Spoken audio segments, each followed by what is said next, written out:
पोलिसांचं जे गेट आहे ते सन्माननीय पालकमंत्री महोदय त्या ठिकाणी पोहोचले आणि पोलिसांना शिवीगाळ केली. शिवीगाळ करून ते गेट उघडलं, पण जिल्हा परिषदेचं गेट जबरदस्तीने उघडायला लावून कार्यकर्त्यांना आत का घुसवलं, हाही या दृष्टीने प्रश्न आहे.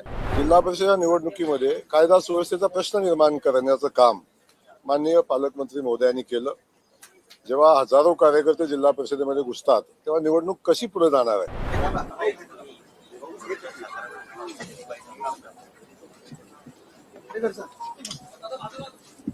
जयकुमार गोरे आणि महेश शिंदे यांची गाळ असेल.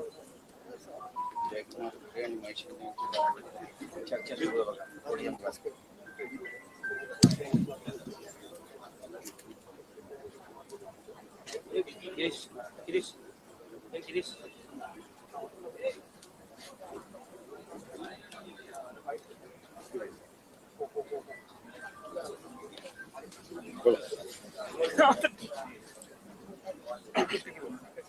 म्हटलं महेश शिंदेची आधी गळा भेट, नंतर कानामध्ये काहीतरी मी बोलला, काय नेमकी चर्चा?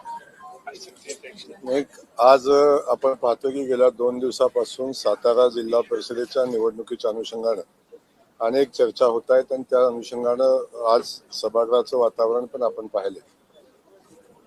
पहिल्यांदा मी सातारा जिल्हा परिषदेच्या निवडणुकीची पार्श्वभूमी सांगत असताना, सातारा जिल्हा परिषदेची निवडणूक चालू झाली सकाळी 10:30 वाजता सन्माननीय कलेक्टर महोदयांनी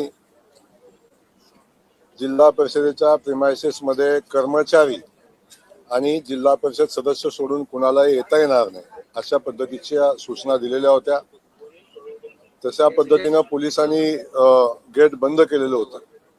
तो सदरचं गेट पोलिसांचं जे गेट आहे ते सन्माननीय पालकमंत्री महोदय त्या ठिकाणी पोहोचले आणि पोलिसांना शिवीगाळ केली. शिवीगाळ करून ते गेट उघडलं आणि शेकडो कार्यकर्ते आज जिल्हा परिषदेमध्ये गेले आणि गेल्यापासून पोलिसांना शिवीगाळ करणं, अधिकाऱ्यांना शिवीगाळ करणं, इलेक्शन तर 11 वाजता फॉर्म भरायचं, 11:30ला भरायचं होतं, पण 10 वाजल्यापासून हे सगळं चालू होतं. पहिला विषय आहे की या परिस्थितीमध्ये जिल्हा परिषदेमध्ये पालकमंत्री महोदयांनी जिल्हा अध्यक्षाच्या निवडणुकीला जाणं अपेक्षितच नाही. ते निवडणुकीला का गेले हा पहिला विषय आहे. पहिलं इलेक्शन मध्ये कायद्याचं सांभाळायची जबाबदारी सरकारचे जबाबदार मंत्री म्हणून त्यांचीच आहे, पण जिल्हा परिषदेचं गेट जबरदस्तीने उघडायला लावून कार्यकर्त्यांना आत का घुसवलं हाही या दृष्टीने प्रश्न आहे. त्यासोबत आपण बघतो की या सगळ्या घडामोडी चर्चा होत असताना जिल्हा परिषद निवडणुकीमध्ये कायदा सुव्यवस्थेचा प्रश्न निर्माण करण्याचं काम माननीय पालकमंत्री महोदयांनी केलं. जेव्हा हजारो कार्यकर्ते जिल्हा परिषदेमध्ये घुसतात तेव्हा निवडणूक कशी पुढे जाणार आहे हाही विचार या निमित्तानं करणं आवश्यक होतं. सदस्य घेऊन येत असताना ते सांगतायत शेवटी एक आहे की गुन्हा दाखल झाला. सातत्यानं भारतीय जनता पक्षावर आरोप करण्याचा प्रयत्न केला की भारतीय जनता पक्षानं गुन्हा दाखल केला. मी पुन्हा पुन्हा सांगण्याचा प्रयत्न हाच करतोय की राष्ट्रवादीचा जिल्हा परिषद सदस्य, तो जो सदस्य आहे त्याचं अपहरण झालं किंवा त्याला जबरदस्तीनं बांधून ठेवलंय, या पद्धतीची तक्रार पहिल्यांदा त्यांचा चिरंजीव विकास म्हणून त्यांचा चिरंजीव आहे त्यानंच ती केली. भारतीय जनता पक्षाचा संबंध नव्हता आणि ती पहिल्यांदा अर्ज केला. अर्ज केल्यानंतर पोलिसांनी त्या सदस्यांना ज्या ठिकाणी सांगितलं त्या ठिकाणी जाऊन शोधण्याचा प्रयत्न केला. तिथून त्यांनी सदस्य गायब केले. ही वस्तुस्थिती मी सांगण्याची आवश्यकता नाही, ती वस्तुस्थिती दिसते ती सांगतोय मी. त्याही पुढे जाऊन त्यानंतर मग जेव्हा अर्ज देऊन बी सदस्य सोडला नाही तेव्हा त्यांनी FIR दाखल केली.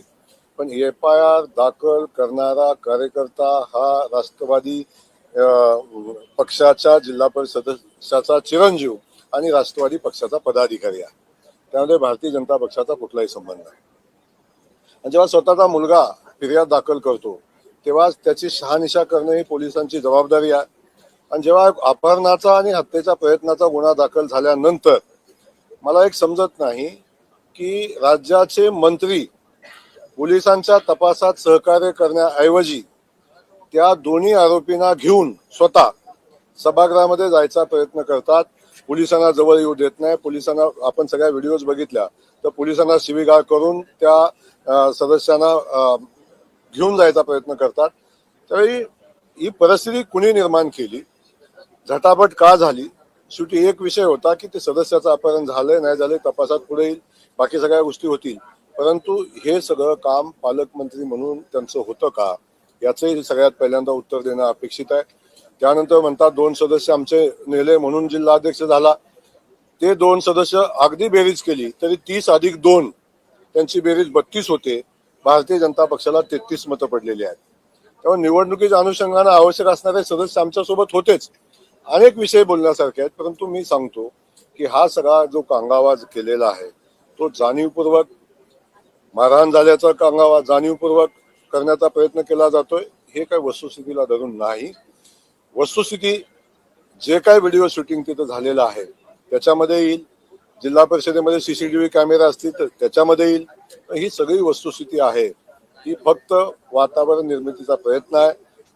लोकशाहीचा गळा पोलिसांनी घोटला नाही तर लोकशाहीचा गळा घोटण्याचं काम किंवा लोकशाही मार्गानं निवडणूक न होऊन देण्याचं काम संबंधित पालकमंत्र्यांनी केलं आणि हे लोकशाहीला मारक आहे.